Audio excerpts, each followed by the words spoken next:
2 a.m., in the waters hugging the northern boundary line, a gigantic dark silhouette crept south like a wild beast stalking its prey. It was a heavy transport ship flying the North Korean flag, but that terrifying silence was instantly torn apart. The wail of alarms began screaming madly, and from the thick curtain of fog, the sea monster of the South Korean Navy, on the Aegis destroyer Sejong the Great, suddenly emerged like a steel mountain blocking the strange ship's bow. High-powered searchlights slashed straight into the enemy's bridge, while the cold barrel of the 127mm 5-inch gun slowly swung on its axis, locking the target into its deadly sights. A steely order rang out over the international frequency, demanding the mysterious vessel stop immediately for inspection. The North Korean side shouted over the radio, insisting this was a ship carrying humanitarian rice aid, a peaceful mission that could not be interfered with. But no, infrared satellite images from US and South Korean intelligence had exposed everything. Beneath that cover of food supplies was not rice at all, but tons of guidance components for intercontinental ballistic missiles, weapons that could make all of Seoul vanish in an instant. The tension was as taut as a violin string. A suffocating silence blanketed the command bridge. And then, the fateful decision was made. A warning shell ripped through the air, detonating a towering column of water right in front of the North Korean ship's bow, sending an unmistakable message: stop or be destroyed. In Pyongyang, an emergency phone call in the middle of the night made Chairman Kim Jong Un slam the table in fury. He did not see this as a routine interception, but as a direct declaration of war on national pride. War Readiness Order Number 1 was immediately issued to the entire military.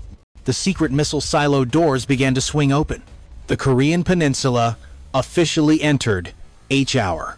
This was the moment when the line between peace and annihilation was as thin as a strand of hair. Patience at sea had run out.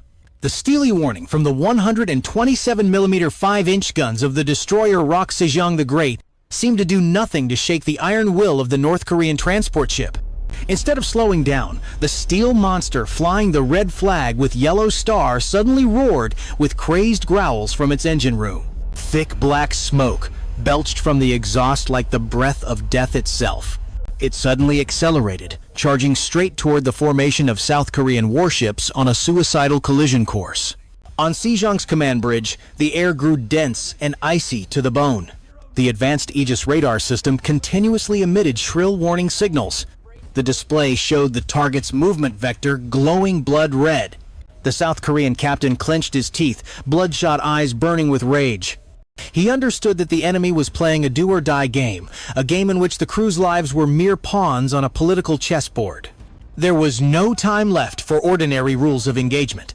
An order was screamed through the internal comm system, activating the UDT-XIU Special Task Force, the most battle-hardened sea otters of the South Korean Navy. From the destroyer's stern, 2 White Cat helicopters sliced into the night sky. Their rotors shredded the thick fog as they carried fully armed commando teams. At the same time, 3 Rohat IB high-speed boats were lowered into the pitch-black water, skimming forward like silver arrows, clamping onto both flanks of the gigantic transport ship. The forced boarding operation began, not with diplomacy, but with gun barrels and razor-sharp blades. Heavy machine gun fire started crackling fiercely, tearing apart the ocean's silence. Tracer rounds from the White Cat helicopter slammed into the North Korean ship's hull, forming a blazing line of fire to clear the way for the boarding force. But the crew on the North Korean ship were no amateurs. They were not fishermen or ordinary civilians. They were soldiers, rigorously trained and disguised under a civilian cover. From stacks of shipping containers piled up like a maze, AK-47 seconds and PKM machine guns poured furious fire back at the South Korean commandos. A bloody firefight erupted right on the ship's deck, slick with sea spray. South Korean Special Forces, with modern night vision goggles and KC-1 assault rifles, moved swiftly like ghosts. Step by step, they wiped out each pocket of resistance. Stun grenades thumped and burst. Blinding flashes erupted, accompanied by terrified screams. Blood began to mix with seawater, spilling across the cold steel deck. After just 30 minutes of brutal fighting, the North Korean flag on the command tower.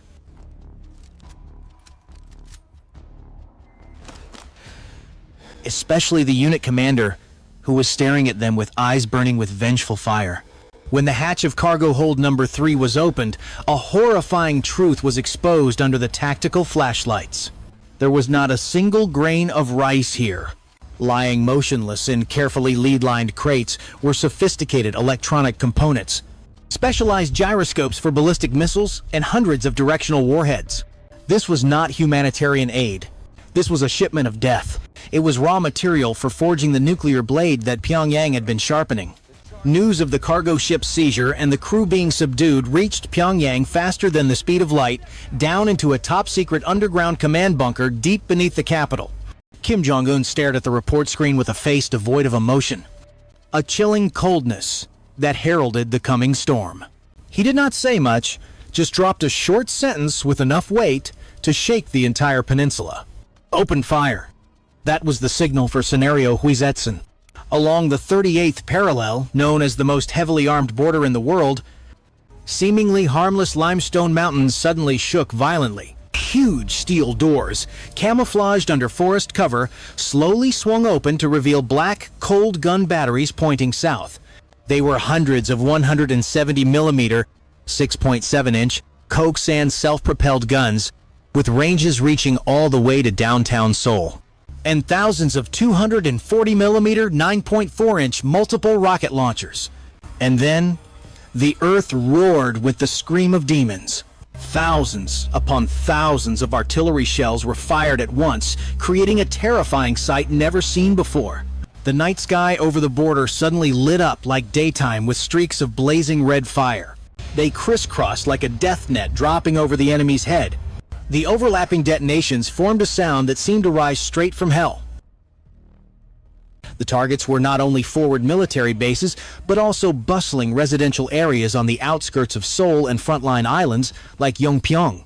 Within minutes, deafening explosions began ripping apart the peaceful air of South Korea.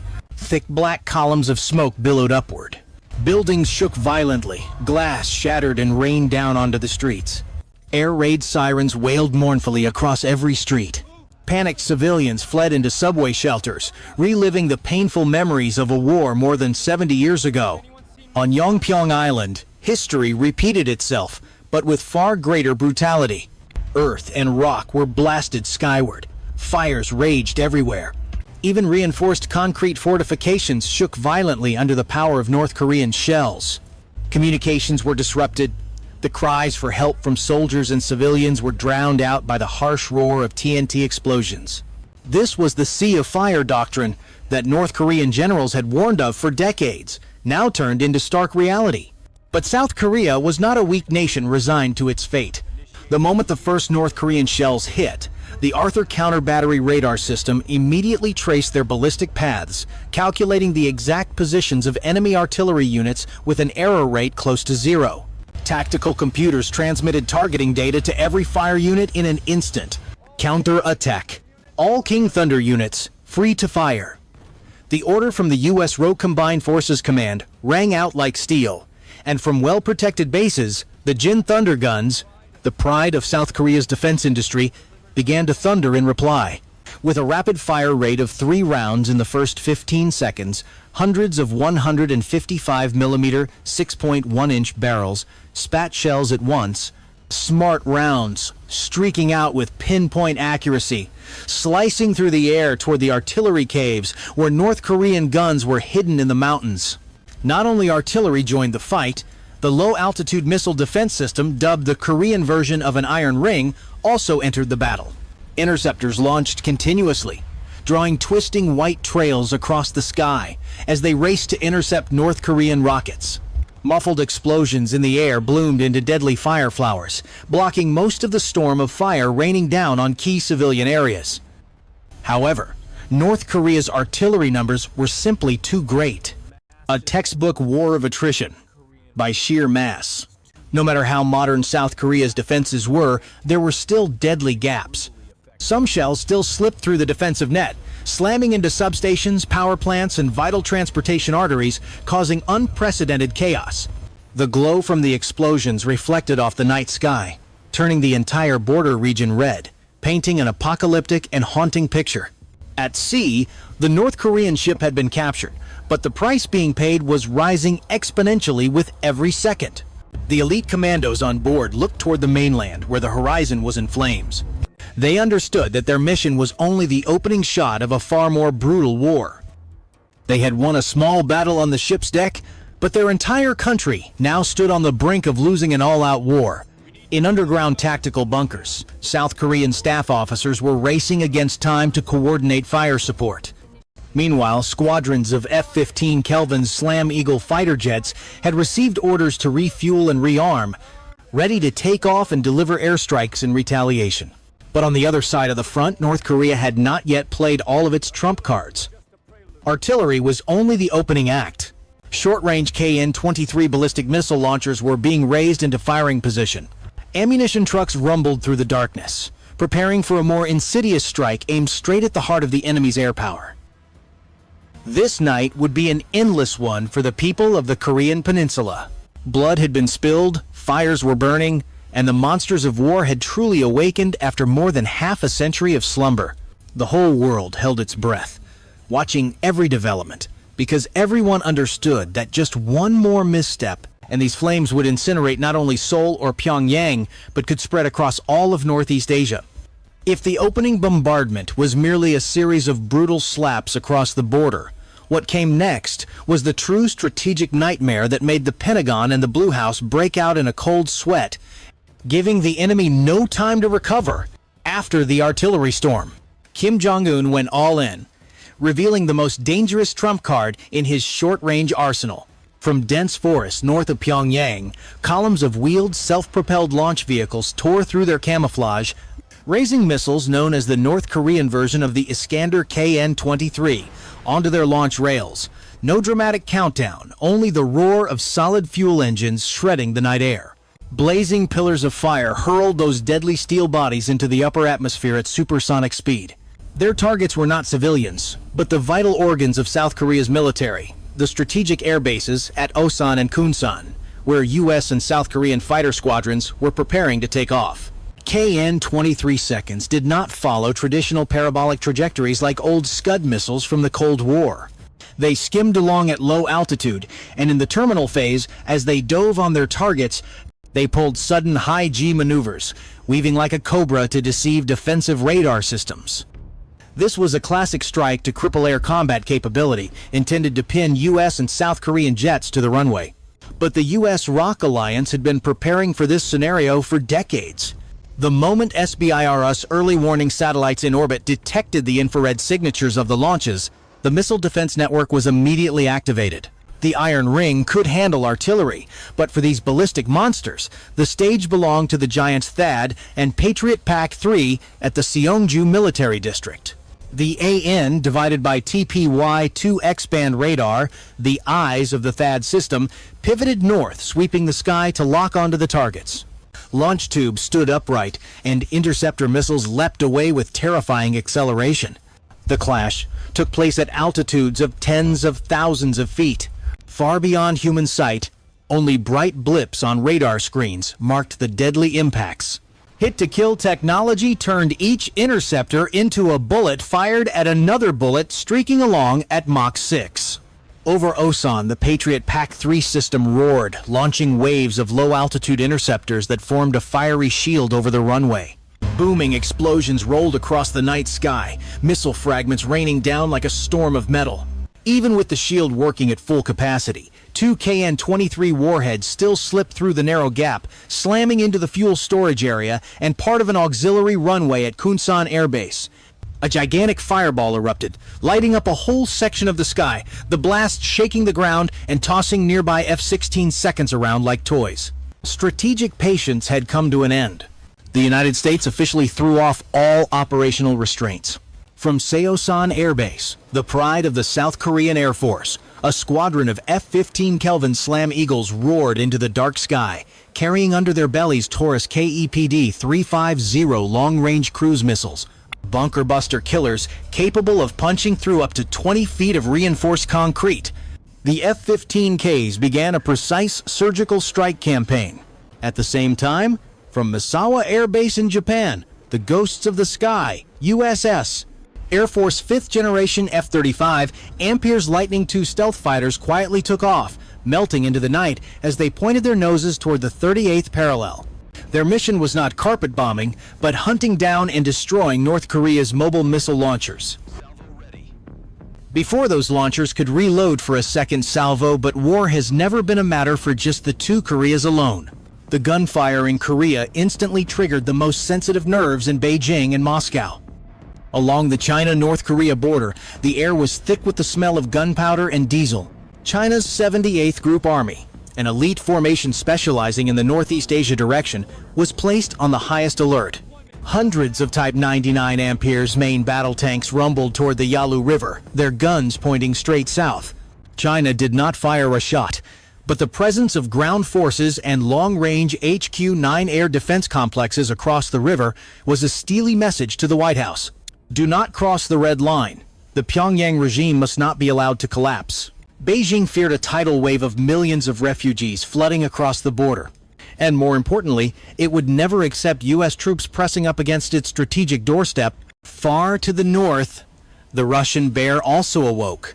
The Pacific Fleet received orders from the Kremlin to bring all forces to full combat readiness. At Vladivostok, Bory-class nuclear submarines carrying intercontinental ballistic missiles quietly left port.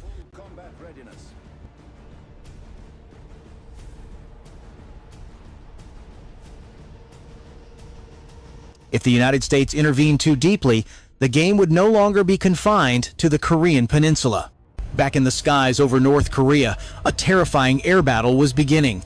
U.S. and South Korean F-35 Ampere squadrons, with their superior stealth capabilities, confidently penetrated deep into enemy airspace to hunt down missile launch sites. On their radar displays, North Korean airspace appeared almost empty. Pyongyang's outdated early warning systems were nearly blind against stealth technology. However, an unexpected variable emerged. As the F-35 Ampere's formation approached targets near Pyongyang, the radar warning receivers in their cockpits suddenly shrieked non-stop. The U.S. pilots were stunned. North Korean radar should not have been able to lock them at that range. Hidden on the ground, cleverly camouflaged among mountain valleys, were not just obsolete S-75 or S-125 systems, but the presence of S-300 batteries. There were even suspicions of cutting-edge long-range early warning radar. These were assets that Western intelligence believed had been funneled in through covert deals with other military powers. A deadly air defense trap had been set. Missile launch! Missile inbound! Panic shouts erupted over the encrypted comms channel. From the dark forest canopy below, vertical columns of fire shot upward. Radar-guided surface-to-air missiles streaked toward them at Mach 4, cutting through the air, hunting the most advanced fighters in the world. The F-35 pilots were forced to jettison their external fuel tanks, pop flares, and pull high-G evasive turns at the edge of human endurance. On the tactical displays, the hunter suddenly became the hunted in a life-and-death duel. The F-35 seconds immediately switched to full offensive combat mode.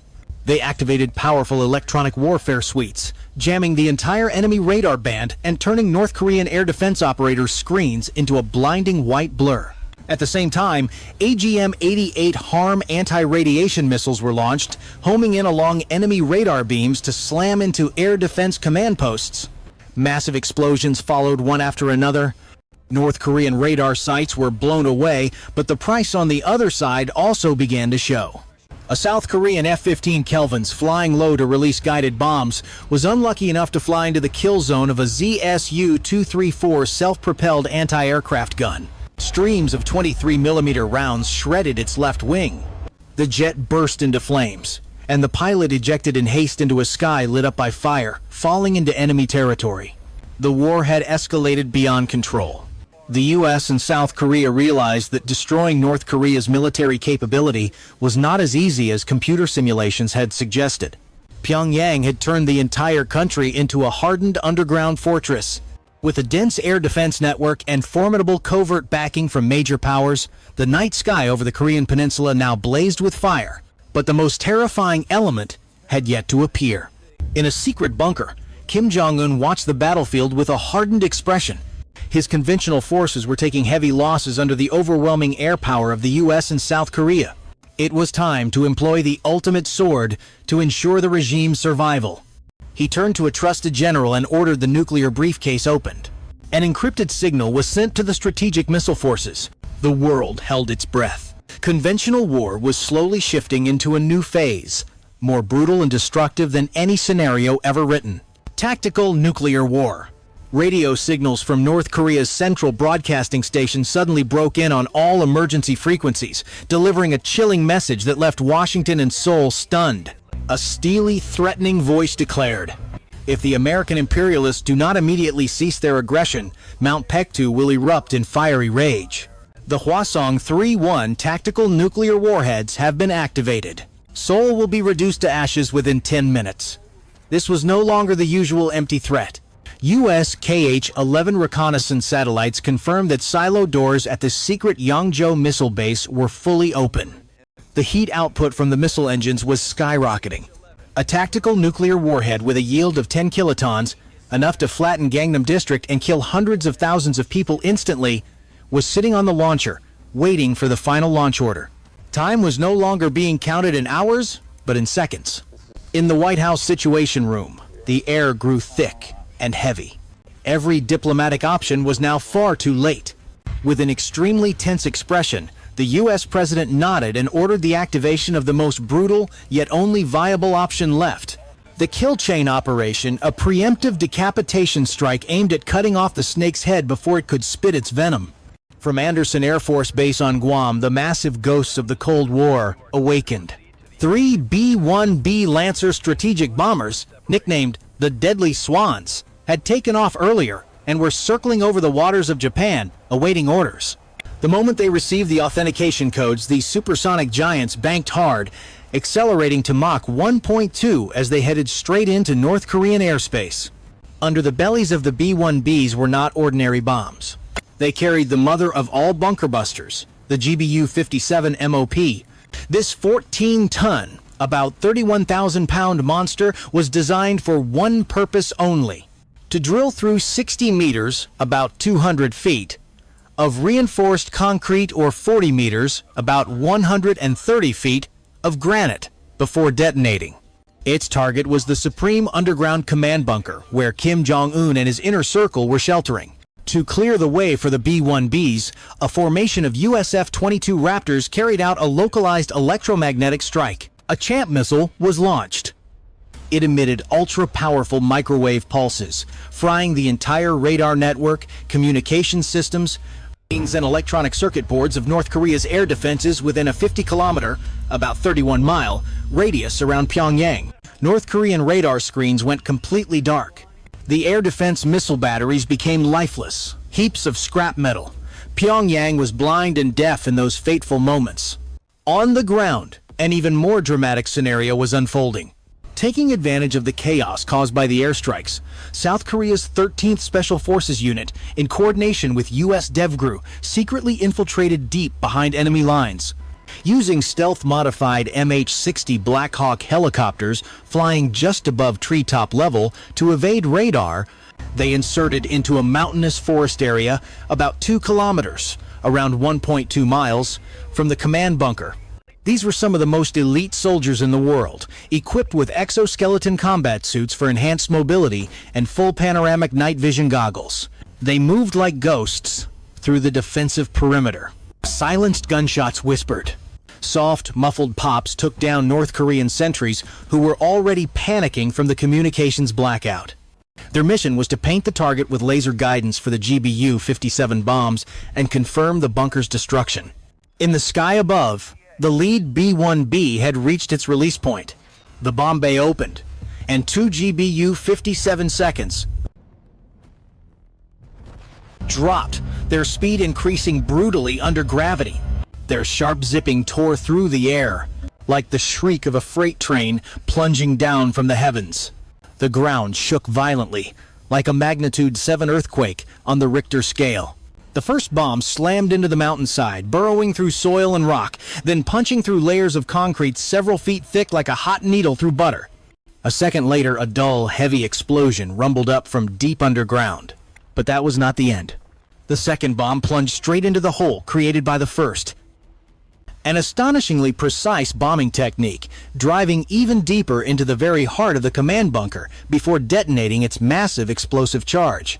It was as if the entire mountain were exploding from within. Earth, concrete, and smoke blasted out of ventilation shafts, shooting hundreds of feet into the air. One of the world's most hardened tunnel complexes, the pride of North Korean combat engineers, was crushed. The central nerve center of command was buried under tons of rubble. The nuclear launch signal was cut off just as the countdown had only a few seconds left. At the launch pad, the nuclear missile stood motionless, reduced to a harmless hunk of metal without control commands. The battlefield situation shifted at lightning speed. North Korea's command system was completely paralyzed, severed from the central leadership. Its artillery and missile corps had become headless snakes. Some units panicked and fled.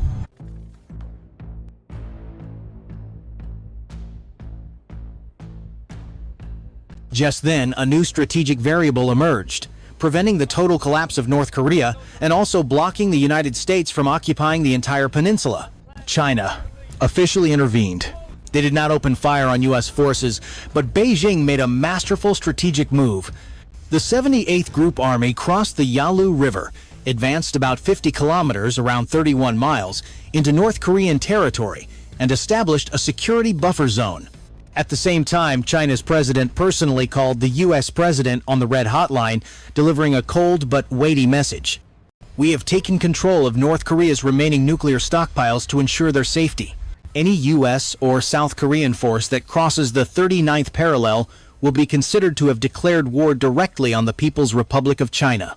At the same time, China's North Sea Fleet, with the carrier Liaoning and dozens of Type 051 and Type 055 destroyers, moved into the Yellow Sea, closing in behind the U.S. fleet in a pincer. Russia also declared a no-fly zone over the northern part of the peninsula to protect its borders. The United States and South Korea now faced a difficult choice. They had achieved their ultimate objective, to prevent a nuclear strike and cripple the command capability of the Pyongyang regime. If they advanced any further, they would have to confront the Chinese military directly, a massive conventional war that no one wanted and no one could truly win. The gunfire slowly died down, while thick black smoke continued to billow from the ruins of command bunkers and artillery positions. On the radar screens, the red dots marking enemy targets gradually disappeared or retreated northward. The price paid for this victory was unimaginably horrific. Seoul, though spared nuclear annihilation, was left with scars that would never fully heal from the initial artillery deluge. Suburban districts lay in ruins, skyscrapers were pocked with shell impacts, and thousands of civilians were dead or wounded. South Korea's economy suffered a massive shock. The stock market collapsed, and global supply chains were severed. On the North Korean side, nearly 60% of its conventional forces were wiped out. Its air defenses, Air Force, and Navy had been almost completely destroyed. The political structure was shaken to its core as much of the top leadership was killed or went missing. However, China's intervention had preserved a faint breath of life for the regime.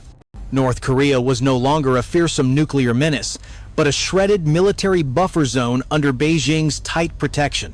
A new order, distorted and deeply unstable, began to form over the ashes. The United States had proven its devastating power, but also discovered the limits of that power in the face of rising rival great powers. The Korean peninsula was not unified, but the balance of power had been permanently altered. Pyongyang's nuclear hegemony dream had evaporated under the weight of tens of tons of GBU-57 bunker-buster bombs, yet the specter of war still lingered. It had merely shifted form, quieter and even more dangerous. U.S. and South Korean soldiers looked northward, where the Chinese flag now flew over snow-covered hills. They understood that today's war might have ended, but another great confrontation was only just beginning. As the last plumes of black smoke faded into the gray dawn sky, the Korean peninsula emerged not as a serene landscape, but as a desolate battlefield, cold and haunting. The guns had fallen silent, the roar of jet engines had ceased, giving way to a deadly silence, the most terrifying sound after any war. It was the moment when people began counting the dead and facing what remained. A hasty ceasefire agreement was signed at a border outpost, under the cool patronage of the two giants, the United States and China. There was no glorious victor, only wounded survivors. Seoul, the pride of Asian prosperity, though saved from nuclear disaster, now bore deep scars. Its once brightly lit skyscrapers stood like charred skeletons, riddled with shell holes. A grim testament to the terrible price of freedom. South Korea's economy was pushed back by decades, global supply chains were shattered, and the psychological shadow of war would haunt generations. On the other side of the parallel, North Korea had been driven back to the Stone Age in the literal sense. Its military infrastructure lay in ruins, its leadership apparatus collapsed, but the nation did not vanish. It became a tattered military buffer, a wounded pawn under tighter and harsher control than ever by Beijing. The dream of becoming an independent nuclear power had dissolved under American bunker-buster strikes, but in return, China's military presence there created a new strategic balance, far more tense and suffocating. This hypothetical scenario leaves us with a blood-soaked lesson about the fragility of peace in the modern era. From a single rice ship in disguise, from one miscalculated tactical move, the entire world had been dragged to the edge of World War III. It shows that in the geopolitical chess game, nuclear weapons are both a shield of protection and a blade pressed against the wielder's own throat. When great powers play on the brink of war, the margin for error is zero, and any reckless move will be paid for in the blood of millions. History does not repeat itself, but it always rhymes. Today's paper war has ended, but out there, on stormy seas and contested borders, similar fuses are still silently ticking down. Will humanity be wise enough to stop before it is too late? Or are we merely in a brief intermission before an even more catastrophic storm? The answer does not lie in gun barrels, but in the choices of cool heads inside closed rooms. But remember this: once the first bullet leaves the barrel, any scenario can become reality.